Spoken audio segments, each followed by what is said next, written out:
வணக்கம், welcome to manifest with Kavin. இன்னைக்கு law of attraction என்ன பார்க்க போறோம்னா, லா ஆஃப் வைப்ரேஷன்ஸ் அப்படின்னு என்னன்னு பார்க்க போறோம்.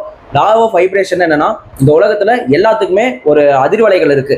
இப்போ நீங்க உங்க எண்ண தாக்கங்கள் தான் அதிர்வலைகளா மாதிரி உங்களுக்கு வந்து திருப்பி கிடைக்குது. உதாரணத்துக்கு நம்ம நன்றி உணர்வு எழுதல் சொல்லியிருக்கோம், கிராட்டிவ் ரைட்டிங் எல்லாமே என்னன்னா, நீங்க எழுதும் போது உங்க எண்ண அலைகள் வந்து வந்துகிட்டே இருக்கும். அந்த எண்ண அலைகள் போய் இந்த பிரபஞ்சத்தோட மிங்கிள் ஆகி இவங்களுக்கு இது தேவைப்படுது அப்படின்னு சொல்லி அந்த பிரபஞ்சத்துக்கு கொடுத்துரும். அந்த பிரபஞ்சம் அதுக்கான ஆப்பர்ச்சுனிட்டிஸ் வாய்ப்பு வந்து உங்களுக்கு தேடி கொண்டு வந்து கொடுக்கும். அதான் லா ஆஃப் வைப்ரேஷன். இந்த உலகமே வைப்ரேஷன் தான் இயங்குது. உதாரணத்துக்கு ஃபோன் எடுத்துட்டீங்கன்னா டவர்ல இருந்து நமக்கு சிக்னல் கிடைக்குது, அது ஒரு வைப்ரேஷன். வேற உங்களுக்கு மணி எல்லாமே வைப்ரேஷன்ஸ் தான். மணி, எனர்ஜி எல்லாமே வைப்ரேஷன்ஸ் தான். இந்த வைப்ரேஷன்ஸ் கரெக்டாக நம்ம பாசிட்டிவ் வைப்ரேஷன் கொடுத்தா நமக்கு பாசிட்டிவ் தான் கிடைக்கும், நெகட்டிவ் கொடுத்தா நெகட்டிவ் தான் கொடுக்கும். நீங்கள் நெகட்டிவாக யோசிக்காதீங்க, ஒன்லி பாசிட்டிவ் வைப்ரேஷன் மட்டும் கொடுங்க.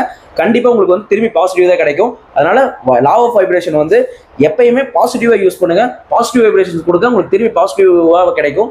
ஃபாலோ பண்ணுங்க. நன்றி.